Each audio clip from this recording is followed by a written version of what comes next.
there and a very warm welcome to this special edition here on WION World as One News. I'm Molly Gambhir.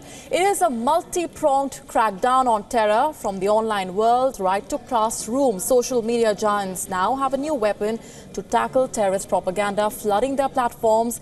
If you search for terrorist propaganda, you get redirected to videos that show victims of terrorism and clerics refuting violent religious narratives. Also, officials at the United States Department of Homeland Security are recruiting students to develop social media campaigns to counter the online recruiting efforts of terrorist groups like the Islamic State. And in China, it is taking surveillance to a whole new level. According to reports, a notice instructs residents of the autonomous region of Xinjiang to install a surveillance app on their phones or be detained for up to 10 days.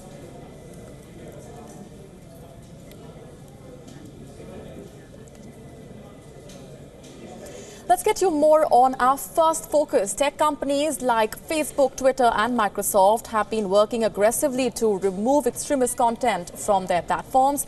And joining them now in their efforts is Google's video service, YouTube. Aiming to counter terrorism, YouTube has come up with an interesting way to tackle extremist content. So when it comes to matters related to terrorism and extremism, the company has decided to respond to some English language keyword searches by showing playlists of existing videos on its sites that debunk violent extremist recruiting narratives from different Islamic State. In fact, the goal here is simple. The company aims to protect people who are prone to being radicalized by consuming violent extremist and propaganda-driven content online. To help you understand this far better on how this really works, YouTube has made a list of certain keywords and phrases that are presumed to be widely used by such vulnerable people. So whenever a search is run using those words or phrases, it will display videos discrediting extremist mythology. Not only YouTube has put in place the way to combat terrorism online, but the company also says to have figured out ways to measure their success. As the company claims, around 320,000 users have viewed over 500,000 minutes of the 116 videos that were selected to refute ISIS's recruiting themes. Of course, tech companies are working hard towards the goal of removing extremist content. For instance, Facebook recently opened up about its efforts to remove terrorism-related content after it was criticized by politicians that it was not doing enough in order to stop militant groups from using their platforms for their propaganda and recruiting. Not just this, Twitter last year spent 376,890 suspended these many accounts for violations related to the promotion of terrorism. Clearly, tech companies are handling it responsibly and in a way that it does not compromise users' freedom of speech and their ability to use the internet freely. But how far these models go in order to tackle terrorism online is something only time will tell.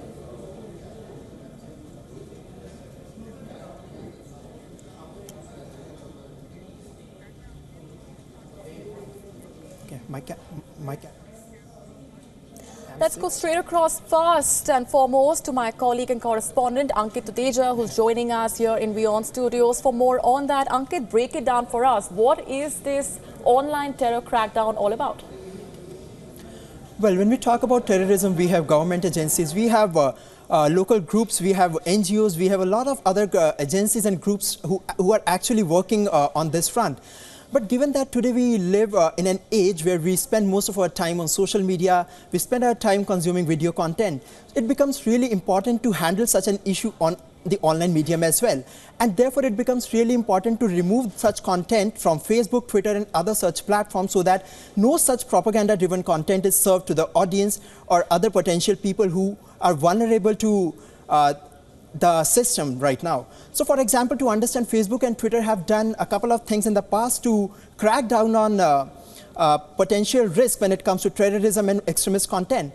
But YouTube recently has come up with its new innovative ways to actually help people understand and to help them stay away from extremist content. So let's understand what YouTube is going to actually remove content, extremist content from its video service.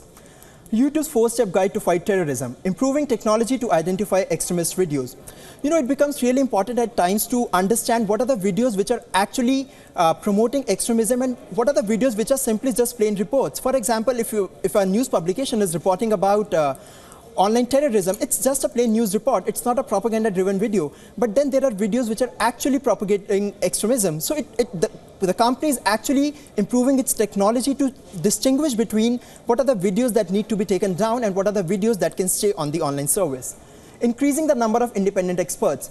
Well, technology is something that is simplifying our lives, but technology alone cannot help us understand that what is something that needs to go down and what is that can stay on the online service. And this is where the human intervention is required. At times, there is a very thin line difference between violent extremist content and just news speech. So this is where the role of human intervention comes, and that is why the company is actually increasing the pool of independent experts who can actually take calls on what needs to go down and what can stay on the online service. Balance between free expression and access to information. It's very important that you have freedom of speech, but at the same time, it's very important to understand what you are serving. There could be videos that are not violating YouTube policies, but at the same time, they can incite violence, or for that matter, can hurt religious sentiments in some way or the other. And this is the point where Facebook, YouTube is actually taking some extreme steps. So they are going to reduce the engagement on such videos. They're going to reduce the monetization part on such videos. Counter-radicalization efforts. It's really important to stop people from consuming what they should not be consuming, and this is the step that YouTube is taking right now. So instead of serving people that say extremist content or violent extremist content or propaganda-driven videos, the company is actually targeting, say, potential ISIS recruiters with videos which can help them understand that how damaging this entire system, this entire process of terrorism could be. And the company has also found that there has been an increase in clicks when you talk about such videos that can help them understand that how damaging it could be. So this is what this is what YouTube's 4-step guide is. But again, this is not the only thing that YouTube has up its sleeves. The company also has some future plans. Search queries beyond English. So right now, as Molly just told us that how YouTube is actually going to take down on these videos, the company is actually going to make the most of keywords and phrases. So it's going to identify those keywords, and in the months to come, this technology will be improved and more keywords and phrases will be added to the system. Use of machine learning. Of course, as I said, human intervention is important, and along with that, we need algorithm and also the technology to play a key role here. Working with NGOs on new video content. We have certain content on the service on YouTube and other online mediums. But the point is we need to have new content. We need to have content that can help, say, potential ISIS recruiters and also people who are vulnerable to such threats to understand that they don't need to consume propaganda-driven videos and they need to stay away from that. Attempts to crack down on extremist propaganda in Europe. There has been an increasing pressure on YouTube and other tech companies from Europe and US, and this comes close on the heels of the pressure that Europe and the US governments are creating on these tech companies. And clearly these companies are coming up with not only innovative ways, but they're also behaving responsibly when it comes to dealing with such extremist content. All right, Ankit, stay on with us. That, of course, helps our viewers better understand the kind of steps that are being taken by the social media giants when it comes to the terror crackdown. But what exactly are the challenges involved? Let's get in a further perspective from Pranesh Prakash, Policy Director, Center for Internet and Society, who's joining us on the broadcast. Also joining me in WION studio is my colleague Madhumita. But coming to you first, Mr. Prakash, what do you make of these steps that are being taken, and what are the challenges involved in the perils in the process? I find this quite interesting. I'd like to see how it rolls out. I'd like to I'll be watching this quite closely. One has to remember that while we are talking about freedom of expression, what is often said is that the best kind of response to violent extremist speech is actually more speech, which is what YouTube and Google are currently proposing. And so from a free speech angle, it's actually quite interesting. But one has to also look at it from the larger perspective, from the larger societal perspective, and see that this is also part and parcel of Google playing such an important role in our lives, and that's of concern. So some experts have been speaking about, see this as Google brainwashing us against ISIS videos, and whether that kind of brainwashing, even when put to good use, is actually a good thing or not. And this is, of course, of concern, but the right way to address that concern is not to prohibit or to require Google from doing this. Let's remember that this is a voluntary effort by Google, but done in consultation with the European Commission, but not a requirement. But at the same time, apart from working with NGOs, Google should also work with academics and researchers, so not just people who are producing content on peace, content against violent extremism, but also people who are actually analyzing how well Google's strategy is working, people who are actually analyzing whether Google is overstepping any lines, and so that data should be available to researchers, and that's the only way we can know whether Google is whether this is a positive development or not. That's a very interesting point that you're making, Pranesh, because I was just coming to that. It's a very hazy line between overstepping it and actually ensuring that the crackdown is conducted in a way which is fair for all. Ankit and Madhumita, I want to pick your brains on that aspect. First to you, Ankit. So, Molly, it's really important. As I mentioned earlier, like we have law enforcement agencies, we have civil groups talking about it. But when it comes to internet, when it comes to online, there are no geographical boundaries. There is no one country that owns the internet. And in the absence of everyone regulating the internet, it becomes really important to have different regulations in place. And therefore, it is becoming really difficult for governments and, for that matter, different agencies and tech companies to actually crack down on terror in the possible ways that we need to adopt. All right, Madhumita, also, like we just discussed, the perils in the process being very simply, as Pranesh also pointed out, it's a very hazy line between overstepping the kind of task that YouTube and other social media giants are up for. Yes, absolutely. I agree with what Ankit has been telling here and also Pranesh. And what bothers me most is YouTube and Google actually first started taking this step when the advertisers pointed out that their advertisements are getting played on videos which are being watched by terrorists or promoted by terrorists, okay?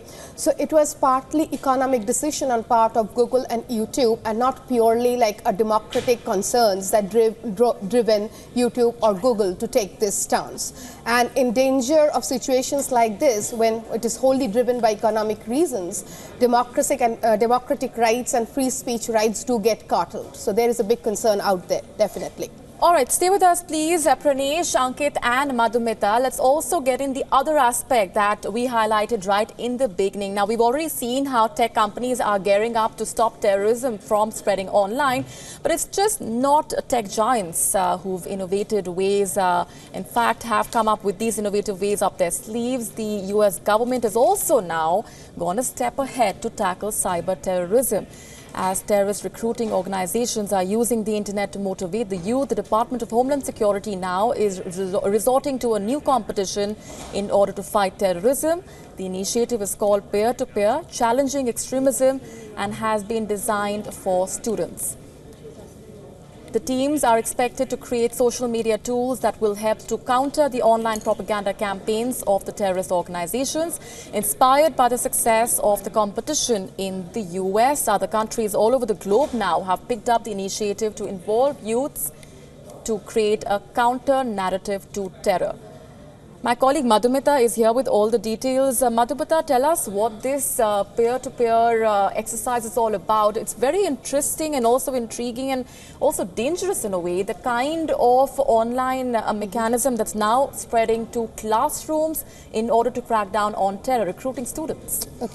Yes, so like this program has been going on since January 2015. So it has been launched and sponsored by Department of Homeland Security and also sponsored by Facebook, and they are taking help of a consultancy firm called Adventure from California to design this program, where students from across US universities and from other universities all over the globe are coming up with social media tools to fight terrorism.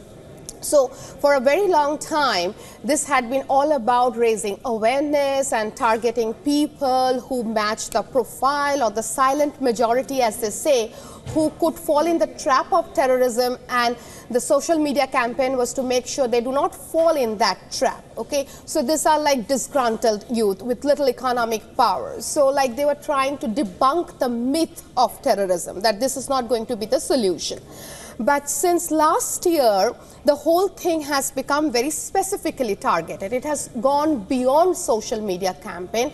Now technology is being used to devise websites that would mimic, it's called emit, so it would mimic any terrorist organization's website, and they would have it in YouTube, in like Facebook, Twitter, Snapchats. So suppose I am sitting here, I want to learn something about the extremist ideology.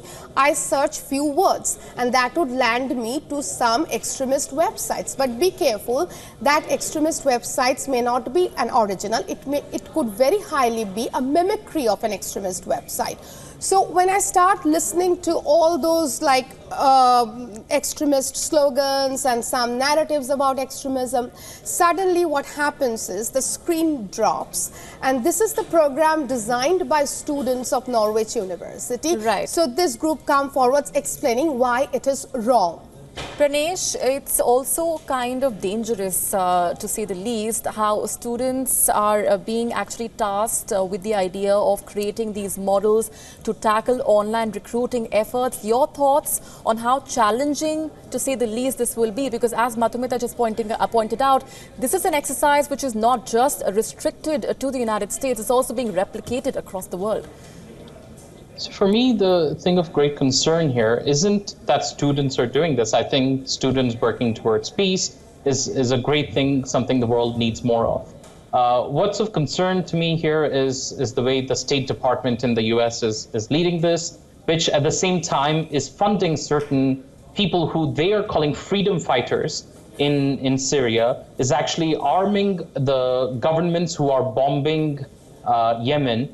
So certain kinds of terrorists are, our friends, and so their extremist content isn't going to be targeted. Their videos of beheadings, etc., might not get targeted the same way that an official enemy of the US, such as ISIL, might get targeted. So for me, it's, while looking at this, if one views all extremist content and all extremist propaganda, whether to fight the Syrian government or to fight alongside the Free Syrian Army against ISIL. So regardless of which side it is, if it's being, if a similar kind of message is being put out for peace, I think that's perfectly okay, and that's something to be encouraged. But one ought to examine the politics behind this quite carefully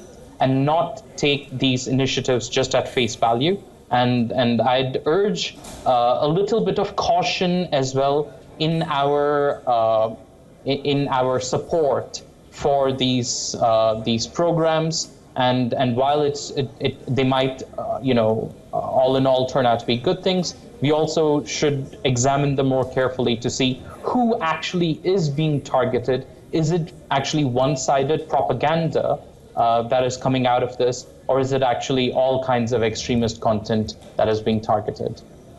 All right, stay with us, please. We're completely running out of time on this edition, but I want to also quickly go across to China, which is taking surveillance to a whole new level. Now, based on reports, authorities in the autonomous region of Xinjiang, home to a majority Muslim population, sent out a notice instructing citizens to install a surveillance app on their phones or be detained for up to 10 days if they are found to have disobeyed the order at random spot checks. The app, known as Jinwang, is set to monitor files on your phone and automatically detect terrorist and illegal religious videos, images, e-books and electronic documents. If it finds any such content by matching the file's MD5 digital signatures with those in a database, users will be prompted to delete them. It'll also grab your Weibo and WeChat records, SIM card information and Wi-Fi login data and relay them to a government server. That's about as invasive as an app that we know of. I want to quickly go across to Pranesh for his last thoughts on how this is taking surveillance to a whole new level. Pranesh, install that surveillance app or be jailed.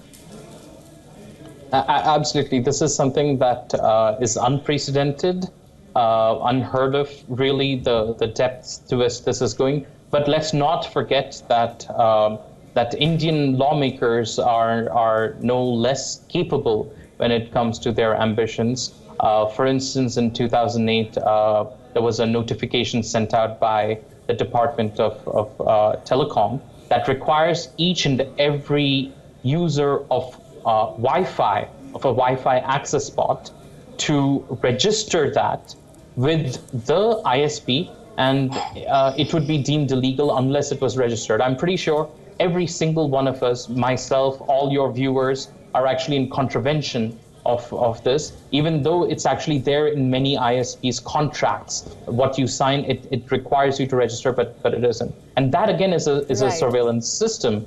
Similarly, there are multiple surveillance systems like the CMS, the Content Monitoring System, that you might not have heard of, TCIS, and various other acronyms that are being rolled out in India without any public debate, without any oversight mechanisms, without any accountability. So while we criticize China for what clearly is overstepping any kind of democratic bounds in terms of surveillance, in terms of privacy, we ought to be aware of what's happening in our own country as well. Absolutely, very aptly summarized. I would love to pick your brains further on a host of issues that still remain unanswered, but that's all we have time for in this edition. Thanking Pranesh, Madhumita and Ankit for all of those details and views and perspectives.